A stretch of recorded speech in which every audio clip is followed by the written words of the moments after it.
اہم ترین خبر آپ کو دیں گے۔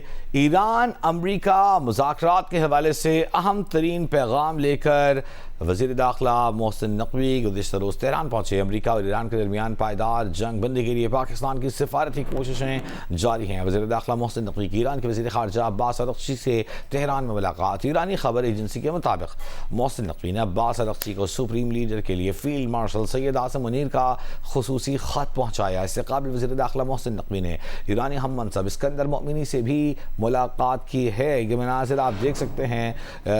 وزیر داخلہ محسن نقوی گزشتہ روز وزیر اعظم پاکستان کا خصوصی پیغام لے کر اور فیلڈ مارشل عاصم منیر کا خصوصی خط لے کر ایرانی سپریم لیڈر کے نام گزشتہ رات تہران پہنچے تھے۔ عباس ارغچی ایرانی وزیر خارجہ سے ان کی ملاقات ہوئی۔ اس موقع پر ایک مختصر سے بیان میں محسن نقوی وزیر داخلہ کا یہ کہنا تھا کہ وہ ایرانی سپریم لیڈر کے لیے فیلڈ مارشل عاصم منیر کا ایک خط لے کر آئے ہیں جو ان کے لیے ایک خصوصی پیغام اس میں شامل ہے۔ ساتھ ہی وزیر اعظم پاکستان کا پیغام بھی انہیں پہنچایا ہے۔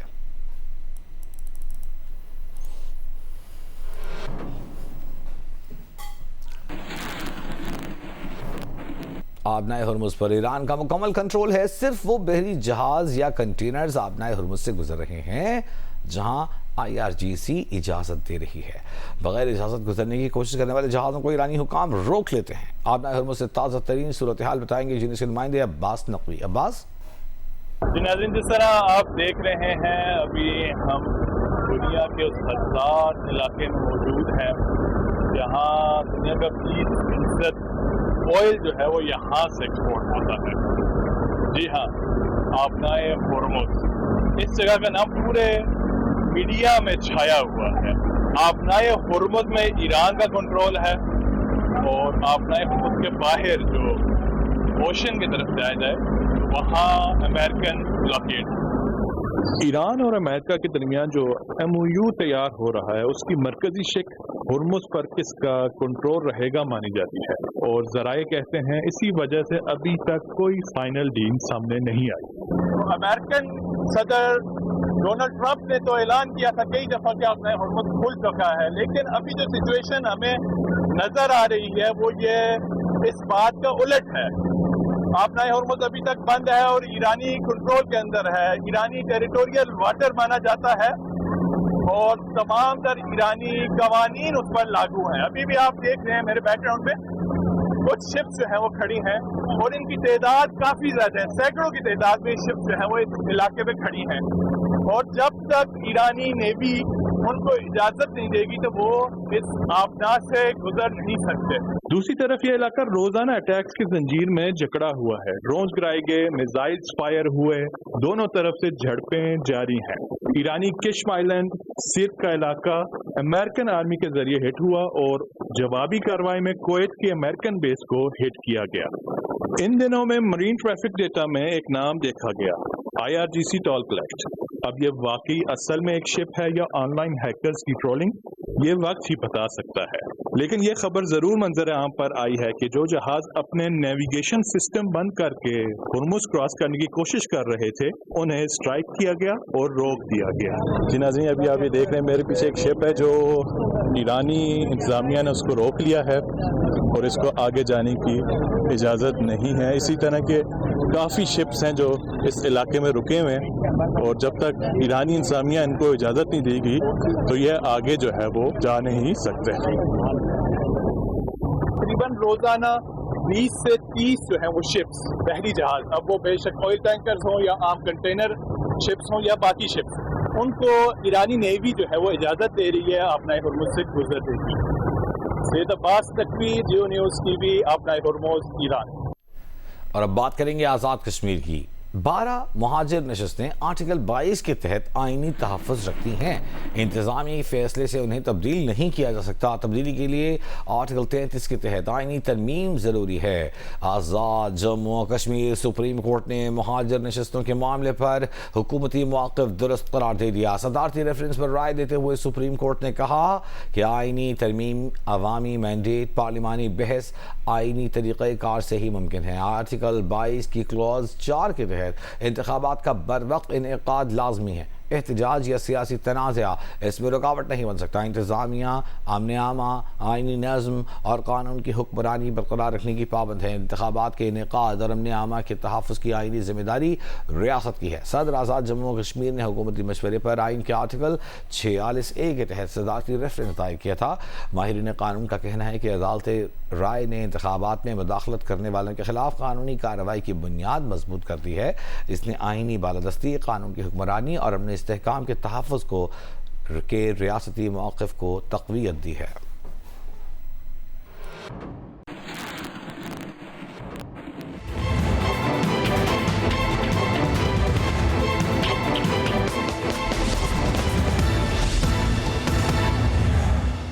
آج 7 جون ہے۔ گلگت بلتستان میں عام انتخابات ہو رہے ہیں۔ پولنگ جاری ہے جو کہ شام 5 بجے تک جاری رہے گی۔ گلگت بلتستان کے مختلف حلقوں میں اس وقت ووٹ ڈالنے کا عمل جاری ہے۔ وہاں ہمارے نمائندگان موجود ہیں، ان سے تفصیل لیتے ہیں۔ جی میں اس وقت GBA 2 گلگت حلقہ 2 میں اس وقت موجود ہوں اور یہ مردانہ پولنگ سٹیشن نمبر 1 ہے۔ یہاں پر آج صبح جب پولنگ کا عمل شروع ہوا تو لوگوں کو اتنا رش نہیں تھا، تاہم 12 بجے کے بعد ووٹرز کی تعداد میں اضافہ دیکھا گیا ہے۔ اس وقت میرے پیچھے آپ دیکھ سکتے ہیں کہ ووٹرز کی ایک لمبی قطار ہے، جبکہ اس پولنگ سٹیشن کے احاطے سے باہر بھی ووٹرز کی بڑی تعداد موجود ہے۔ ابھی جو ہے تمام پولنگ سٹیشنز پہ جو ہے پولنگ کا مرحلہ جاری ہے۔ اس وقت میں وومن پولنگ سٹیشن کے اندر موجود ہوں، جہاں پہ کثیر تعداد میں خواتین جو ہے بڑھ چڑھ کر حصہ لے رہی ہیں۔ ووٹ کی بہت زیادہ اہمیت ہے آج کے دور میں۔ آپ کا ووٹ ایک اچھے لیڈر کو سلیکٹ کرنے میں بہت مددگار ہوتی ہے۔ گلگت بلتستان میں اویئرنیس کم تھی پہلے، ابھی زیادہ ہو گئی ہے۔ اس وجہ سے 90% جتنی بھی خواتین گھر میں ہیں جو چل بھی نہیں سکتے، وہ بھی ابھی صبح سے ووٹ دے رہے ہیں۔ خواتین کا یہ کہنا ہے کہ خواتین معاشرے کی بااختیار ہے اور خواتین کو بڑھ چڑھ کر جو ہے پولیٹکس کے اندر حصہ لینا چاہیے اور ساتھ ہی ساتھ اپنا جو سیاسی حق ہے اس کو استعمال کرنا چاہیے۔ جی اس وقت میں موجود ہوں گلگت بلتستان اسمبلی کے حلقہ GBA 18 دیامر 4 تانگیر کے پولنگ سٹیشن 15 میں۔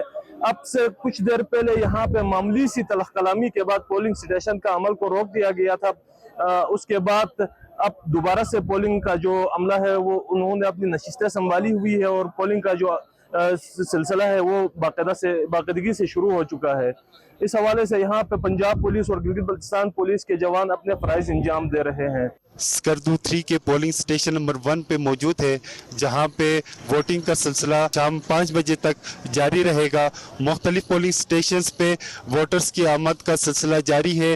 اب دیکھنا یہ ہے کہ ان کینڈیڈیٹس میں سے عوام اپنے مسائل کے حل کے لیے کس کینڈیڈیٹ کو منتخب کرتی ہے۔ اس وقت ہم GBA 6 علی آباد میں قائم وومن اسٹیشن 23 اور 24 پہ موجود ہیں۔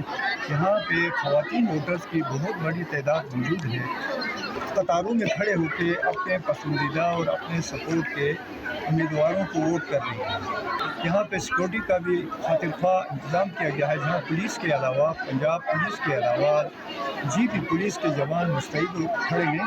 جو ہی دوپہر کا وقت، دوپہر کے بعد دوپہر ابھی یہ ووٹرز کی تعداد میں خاطر خواہ اضافہ ہوا۔ ابھی دیکھنے میں یہ آ رہا ہے کہ جگہ جگہ ہم نے دیکھا خواتین اور مرد بڑی تعداد میں گھروں سے نکل کے اپنے قریبی پولنگ سٹیشن میں جا کے ووٹ بتا رہی ہیں۔ علامہ طاہر اشرفی نیوز کانفرنس کر رہے ہیں، آپ کو دکھاتے ہیں۔ دانستہ طور پر اس سارے عمل سے اگر کوئی خوش ہو رہا ہے، دیکھیں ہمارے پاس پیمانہ ایک بڑا واضح ہے، اور وہ پیمانہ یہ ہے کہ کیا ہندوستان اس عمل سے خوش ہو رہا ہے یا پریشان ہو رہا ہے۔ ہندوستانی میڈیا بتا رہا ہے کہ وہ جو کچھ آزاد کشمیر میں فضا بنائی جا رہی ہے اس سے کس قدر خوش ہے۔ آخری حل ہر چیز کا مذاکرات ہوتے ہیں۔ سیدنا عثمان غنی رضی اللہ تعالیٰ عنہ نے ان بلوائیوں کو کئی بار مذاکرات کی دعوت دی تھی، اور ایسا نہیں تھا کہ مسلمان ریاست خلافت راشدہ کمزور تھی۔ جہاں سیدنا علی کرم اللہ وجہ اپنے صاحبزادگان کو سیدنا عثمان غنی رضی اللہ تعالیٰ عنہ کے دروازے پر پہرے کے لیے بھیجتے ہیں،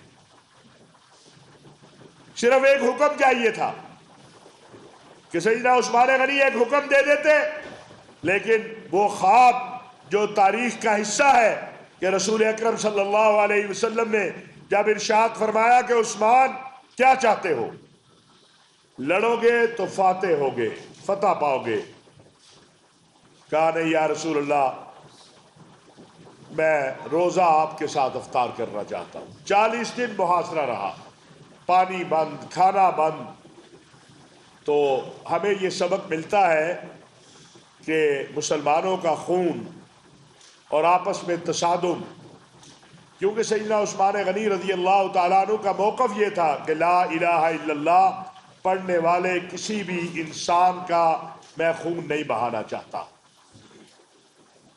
آج ہمیں بھی، آج اس سیمینار کے ذریعے بھی ہم یہی پیغام دینا چاہتے ہیں، اور بڑا واضح پیغام دینا چاہتے ہیں کہ پاکستان کی ریاست الحمدللہ اتنی قدرت اور طاقت رکھتی ہے کہ وہ فتنہ خوارج ہو، فتنہ ہندوستان ہو، یا اور اس طرح کے فتنے ہوں، ان کا خاتمہ کر بھی رہی ہے اور کر بھی لے گی۔ لیکن آزاد کشمیر ہماری شاہرگ ہے۔ آزاد کشمیر کو اور آزاد کشمیر کے لوگوں کو امتحان میں ڈالنے والوں سے ہماری گزارش ہے کہ وہ مذاکرات کی ٹیبل پر واپس آئے۔ جو پارلیمان کے اندر یہ فیصلہ پارلیمان نے کیا نشستوں کا رکھنا ہے نہیں رکھنا ہے، تو آپ پارلیمنٹ سے آگے قانون سازی کروائیں۔ سوال بڑا سادہ سا ہے کہ اگر یہ جو کمیٹی ہے آزاد کشمیر کے، جو یہ اس وقت احتجاجی موومنٹ چلا رہی ہے، اس کا موقف اتنا مضبوط ہے تو الیکشن میں جائیں اور جیت کر آ جائیں اور تبدیلی کر لیں قانون کے اندر، آئین کے اندر، کیا مسئلہ ہے؟ تو اگر یہ پارلیمان میں بھی نہیں جا سکتے، جیت کے بھی نہیں آ سکتے، الیکشن بھی نہیں جیت سکتے، تو پھر یہ عوام کے نمائندے نہیں ہیں، پھر یہ دانستہ یا نادانستہ طور پر کسی انتشار کا حصہ نہ بنے۔